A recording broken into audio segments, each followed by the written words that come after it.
हिंदू धर्म में कई लोग ऐसे हैं जो मांस खाने को बहुत बड़ा पाप मानते हैं, तो वहीं कई लोग ऐसे हैं जो मांस खाने को सही ठहराने के लिए कई तरह के तर्क देते हैं।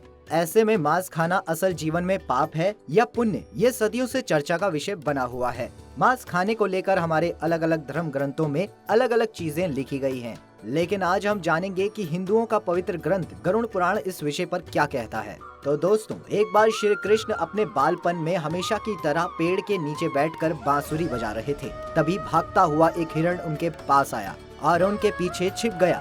हिरण बहुत ज्यादा घबराया हुआ था, जिसके बाद भगवान श्री कृष्ण उसे देखते हैं, उसके सिर पर हाथ फेरते हुए कहते हैं, क्या हुआ, तुम इतने घबराए हुए क्यों हो और छिप क्यों रहे हो।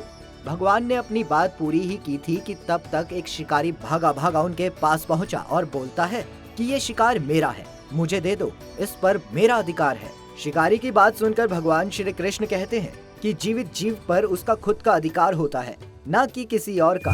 कृष्ण की बात सुनकर शिकारी भड़क जाता है और कहता है कि ये मेरा शिकार है और मैं इसे पकाकर खाऊंगा।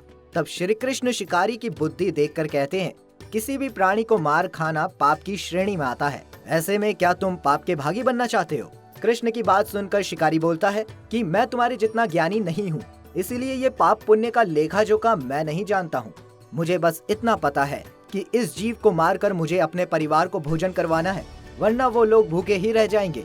और शास्त्रों में भी जीव हत्या का उल्लेख किया गया है। इसे मारकर तो मैं इसे जीव बंधन से मुक्त कर दूंगा, तो ऐसे में मांसाहार पाप कैसे हुआ। और पहले के समय में तो राजा महाराजा भी अपने मनोरंजन के लिए इन जानवरों का शिकार करते थे। शिकारी की ये बात सुनकर श्री कृष्ण समझ गए कि मांस खाकर शिकारी की बुद्धि तामसिक हो गई है। कृष्ण उसे समझाते हुए कहते हैं कि मैं तुम्हें इस विषय पर कोई राय नहीं दूंगा, मैं तुम्हें एक कथा सुनाता हूँ। इस कथा को सुनने के बाद फिर तुम ही बताना कि मांसाहारी पाप है या पुण्य। भगवान अपनी कथा आरंभ करते हैं और कहते हैं कि एक बार की बात है, मगध में खाद्य संकट खड़ा हो गया था। अन्न का उत्पादन कम हो रहा था। इसे देख मगध के राजा को चिंता होने लगी कि अगर जल्द से जल्द इस समस्या का निदान नहीं निकाला गया तो संरक्षित अनाज कोष भी खाली हो जाएगा और अन्न का भीषण संकट आन पड़ेगा। अपनी इस चिंता को राजा ने अपने राज्यसभा में रखा और अपने मंत्री गणों से भी पूछा कि देश की खाद्य समस्या को सुलझाने के लिए क्या समाधान निकाला जा सकता है। राजा की इस बात को सुनकर सभी मंत्रीगण सोच में पड़ गए। सभी ने सोचा, अनाज उगाने में तो बहुत मेहनत लगेगी और ये सभी तभी संभव है जब प्रकृति का प्रकोप ना हो। ऐसे में कुछ सस्ता हो ही नहीं सकता। तभी शिकार के शौकीन एक मंत्री ने सोचा कि यही सही मौका है, क्यों ना अंधाधुंध शिकार के लिए राजा की अनुमति ले ली जाए।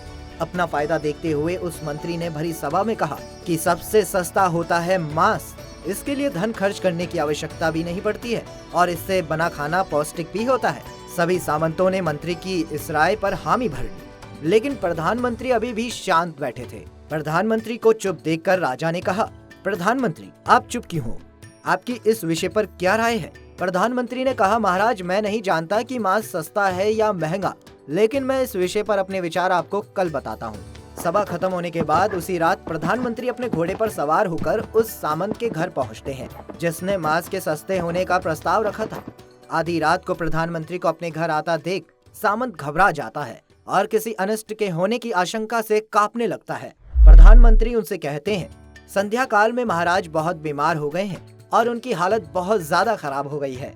राजवैद्य ने कहा है कि किसी शक्तिशाली देह का 2 तोला मांस अगर महाराज को मिल जाए तो वो बिल्कुल ठीक हो सकते हैं। आप महाराज के सबसे विश्वास पात्र हैं और आपकी कद काठी महाराज से मिलती जुलती भी है, इसीलिए मैं आपके पास आया हूँ कि आपसे ज्यादा योग्य और कौन होगा।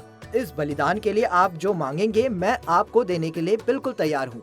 आप कहें तो इस काम के लिए मैं आपको 1 लाख स्वर्ण मुद्राएं भी दे सकता हूँ। इस बलिदान के लिए मैं आपको अपना प्रधानमंत्री का पद भी देने के लिए तैयार हूँ। बस आप महाराज के लिए अपना मांस दे दीजिए, आपकी जो इच्छा है आप कहें, उसके बाद मैं इस कटार से आपके हृदय को चीरकर मांस निकाल लूंगा। प्रधानमंत्री की बातें सुनकर सामंत तो बहुत घबरा गया और अपने घर के अंदर गया। वहाँ से वो एक पोटली में 1 लाख स्वर्ण मुद्राएं निकाल कर लाया और प्रधानमंत्री के चरणों में डालकर गिड़गिड़ाने लगा। सामंत ने कहा, आप मुझसे 1 लाख मुद्राएं ले लीजिए, लेकिन मुझे बख्श दीजिए। जब मैं जीवित नहीं रहूंगा तो मैं इन सब को लेकर आखिर करूंगा क्या। इतना सब कहकर सामंत बाहर की तरफ भागा और प्रधानमंत्री के घोड़े पर सवार होकर भागने की तैयारी करने लगा। जैसे ही सामंत घोड़े पर चढ़ा, प्रधानमंत्री जी ने घोड़े की साख पकड़ ली और कहा कि आप कहीं मत जाइए, मैं कहीं और से इंतजामात कर लूंगा। इतना कहकर प्रधानमंत्री उस सामंत के घर से वहां से चले जाते हैं। इस रात उन्होंने सभी सामंतों के घर जाकर ठीक वैसा ही कहा और सभी ने प्रधानमंत्री को 1 लाख स्वर्ण मुद्राएं देकर रवाना कर दिया। ऐसा करके प्रधानमंत्री के पास कुल 1 करोड़ की स्वर्ण मुद्राएं हो गई। अगले दिन सभी सामंत दरबार में जल्दी पहुंच गए। सभी को ये जानने की उत्सुकता थी कि उसके राजा के लिए इतना बड़ा बलिदान किसने दिया। तभी राजा सामने से आए और अपने सिंहासन पर बैठ गए। जब सभी सामंतों ने राजा को देखा तो राजा बिल्कुल स्वस्थ थे। सभी सोच में पड़ गए कि प्रधानमंत्री ने उनसे झूठ आखिर क्यों बोला, लेकिन कोई भी किसी से पूछ नहीं पा रहा था। तभी दरबार में एंट्री होती है प्रधानमंत्री की। वो अपने साथ 1 करोड़ स्वर्ण मुद्राएं लेकर आए हुए थे। राजा ने उन मुद्राओं को देखकर प्रधानमंत्री से प्रश्न किया कि आप ये मुद्राएं लेकर क्यों आए हैं। राजा के प्रश्न का जवाब देते हुए प्रधानमंत्री ने कहा कि महाराज, ये सभी मुद्राएं मैंने 2 तोला मांस के बदले में इकट्ठा की है और ये मुद्राएं इन्हीं सामंतों के अपने प्राणों के बदले में दी गई हैं।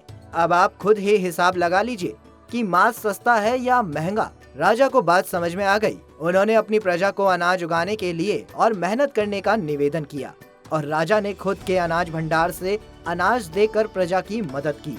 राजा ने खास पौष्टिक सब्जियों को उगाने का भी आदेश दे दिया और प्रधानमंत्री द्वारा इकट्ठे किए गए 1 करोड़ मुद्राओं को सभी श्रमिकों में बांट दिया। प्रजावासियों ने बहुत मेहनत की और कुछ समय के लिए मौसम ने भी रंग बदल लिया, जिससे अच्छी वर्षा हुई और फसलों का कल्याण हुआ। इस तरह से कुछ समय में देश के अंदर खाद्य संकट की समस्या खत्म हो गई और सभी खुशी खुशी रहने लगे। श्री कृष्ण की सुनाई इस कथा को सुनकर शिकारी भावुक हो गया और उसने तय किया कि आज के बाद वो कभी भी अपनी भूख मिटाने के लिए दूसरे जीवों को नहीं मारेगा और अब वो भी अनाज उगाकर उससे अपने परिवार का भरण पोषण करेगा। तो ये थी वो कथा जो मैंने आप तक पहुंचाई। मैं उम्मीद करता हूं कि ये कथा आप औरों तक भी पहुंचाएंगे। वो कैसे? वीडियो को ज्यादा से ज्यादा शेयर करिएगा और अगर आप हमारे चैनल पर नए हैं तो चैनल को फॉलो करना ना भूलिएगा।